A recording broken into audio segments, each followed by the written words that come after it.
A heavy blanket of fog dampened the sounds of nature and quieted the noises that accompanied a traveling clan of their size. For the past 2 days, the murky weather made reading a sundial impossible, so they traveled until their horses grew tired from slogging through the muck of the rainy season. Earlier in the year, when the sun lingered long into the day, it would have been the best time to embark on this endeavor. But then his dad hadn't yet passed over to the Creator's realm. Sinan's right hand lifted to rub at his aching chest as the absence of his beloved father seemed to grow wider and deeper within his chest. Some moments, the memories choked him and made swallowing seem impossible, and the places in him that was once filled with hope and so much naive joy was now replaced by a voracious beast which no longer seemed content with feasting only on his heart. He thought how childish it had been to so blindly trust his younger brother, and that ache warred tirelessly with his loyalty and love for that betrayer. The sounds of an approaching horse drew him out of the mire that seemed to settle into the fibers of his soul, and he sat straighter as an outward demonstration of strength that he didn't feel.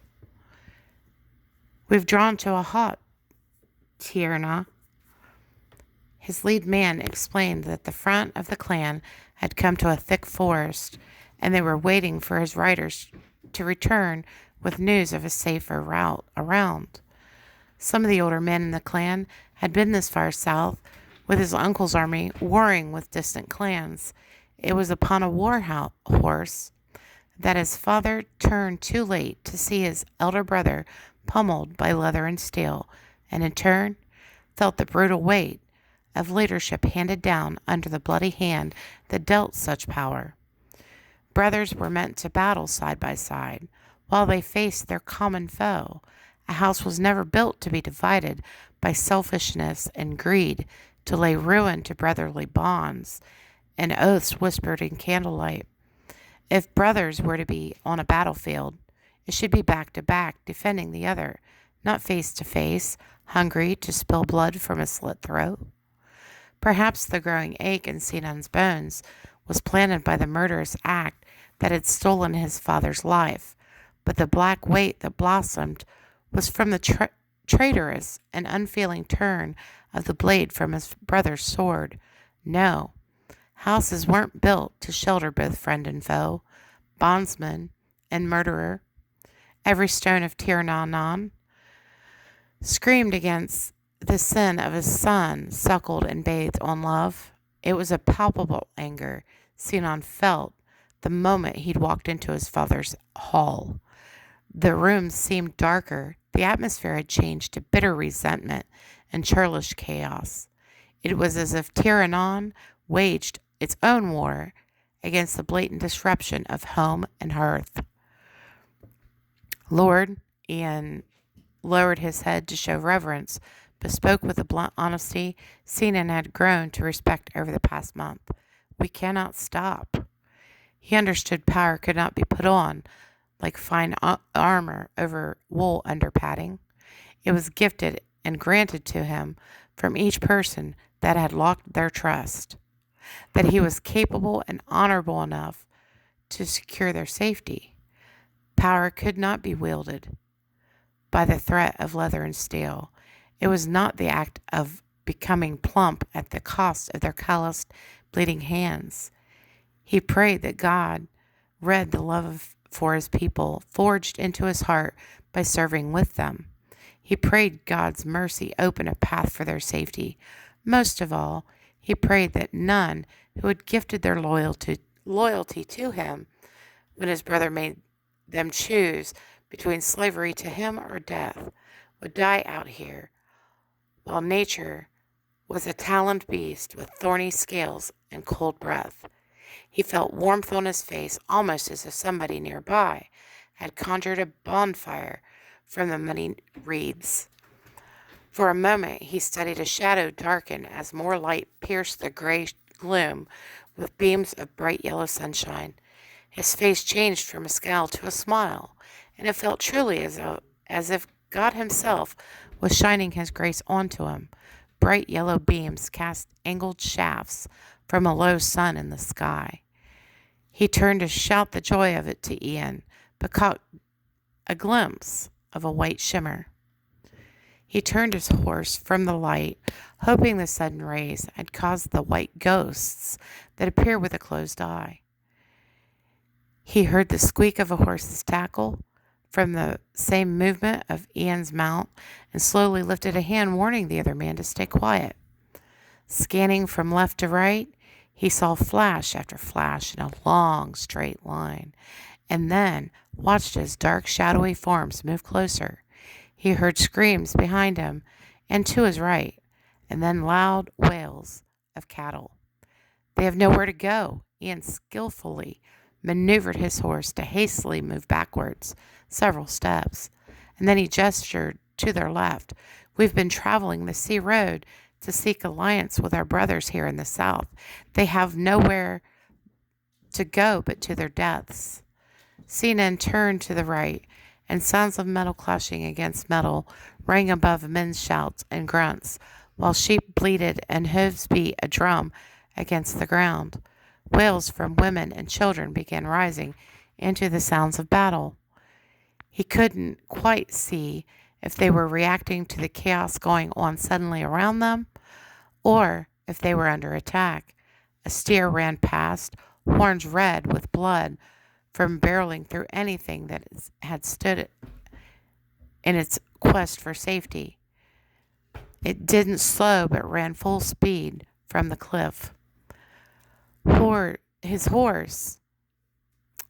horse's head reared up, and it took spooked steps backward from the sudden action, bursting to movement in all directions.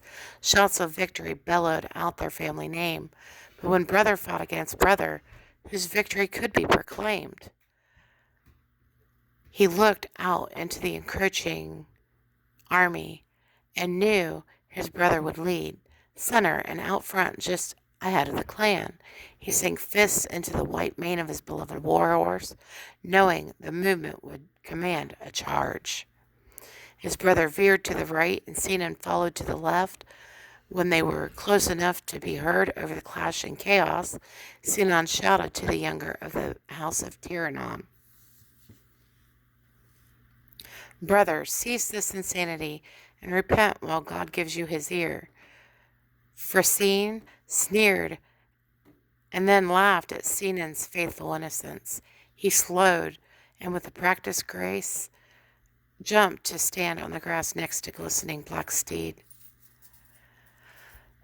Now a stone's throw away, Sinan performed the same dismount and began pleading, "You have been overtaken by the evil one, dear brother. You must close your ears to him and turn your face back to God." He laughed as vile pleasure morphed his face to a mask of hatred. "The God of our ancestors? The ancestors who demand that we all worship a God that condoned killing innocent people?" Sinan shook his head in disagreement. "No, it is not as you speak. They sacrificed their children for rain and plentiful harvests. They gave their women over to unholy acts, and then feasted riotously on those profits." The hatred melted away to an amused curiosity. "Did you know that your horse and my horse were born of the same parents?" The man was mad, laughing and jeering one moment, and then fuming with disdain the next. Cautiously, Sinan nodded, keeping a watchful gaze on the monster wearing his brother's face. "I do. Your horse is pure white and given to you from the firstborn of his beloved Skrilo, as it should be to the firstborn of our father." He leaned his head against the coal locks of his horse's mane and nuzzled his nose into the neck, showing the soft gentleness Sinan knew of his brother, and then cooed gently as if soothing a foal. "My boy, the brother. He was purchased because of his purity. Others were imperfect, not allowed to breed because of faults they were born into." More madness, but Keenan understood the verbal jab was meant to prove how his brother felt about him. Furious, Keenan's fist clenched tightly closed in his chin jutted forward. I am no fool. I choose and am rewarded for trust in our Creator. Rewarded? Ghoulish delight shimmered behind eyes wide and craven with victory. Your father is dead. As we speak, Tiranon smolders under ash and smoke, laid ruin by fire and brimstone. You and your people, he paused to spit, like the mention of his brother was vile and distasteful in his mouth. You will perish this night. The death of our father at my hand. Sinan drew his sword, trembling with the rage from hearing the pride in the younger man's admission. God, hear my voice. I lift my sword for your faithful clan.